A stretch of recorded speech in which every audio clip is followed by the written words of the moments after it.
Retour vers le futur, Mars Attacks, Stuart Little. À 59 ans, Michael J. Fox est apparu dans de nombreux films à succès. Si le comédien a joué dans quelques épisodes de la série Designated Survivor en 2018, la maladie ne lui permet plus de tourner aussi souvent que par le passé.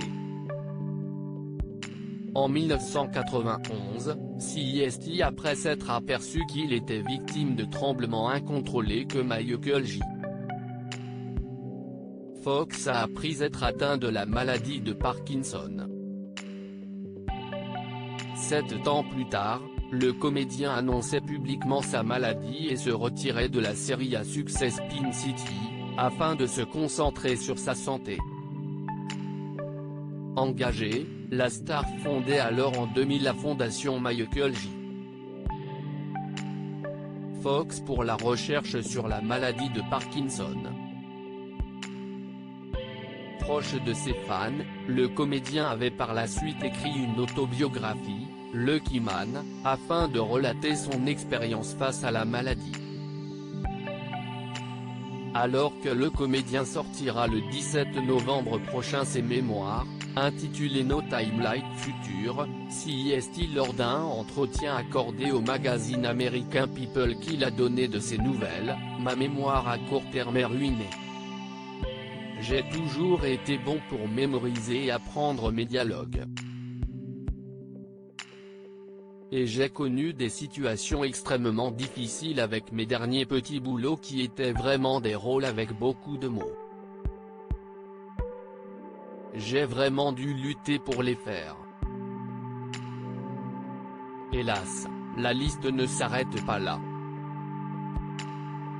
Mon jeu de guitare n'est plus bon, mes dessins non plus, mes pas de danse n'ont jamais été bons, et mon jeu d'acteur devient trop dur à exercer, a expliqué le comédien.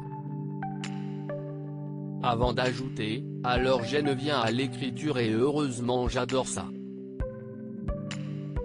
La vie est riche. La vie est belle malgré les épreuves, le comédien reste optimiste. En 2018, Michael J.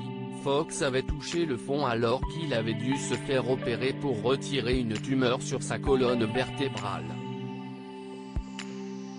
S'il avait dû réapprendre à marcher, il ne garde pas de mauvais souvenirs. Pour People, il a en effet confié, les 2 dernières années ont donc été plus délicates que la plupart. Mais j'ai eu la chance de vivre des choses tout simplement incroyables. La vie est riche. La vie est belle. Ce n'est pas que je n'étais pas sincère avant, mais ma gratitude est plus profonde maintenant, après avoir traversé les moments les plus sombres. Enfin, il ajoutait avec philosophie, l'optimisme est durable quand on revient sans cesse à la gratitude, et ce qui en découle est l'acceptation.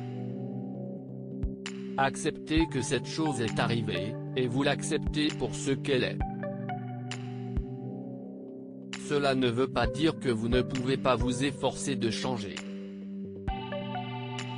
Cela ne veut pas dire que vous devez l'accepter comme une punition ou une pénitence, mais simplement la remettre à sa place. Ensuite, voyez dans quelle mesure vous devez vous épanouir pour le reste de votre vie, et vous pourrez alors passer à autre chose.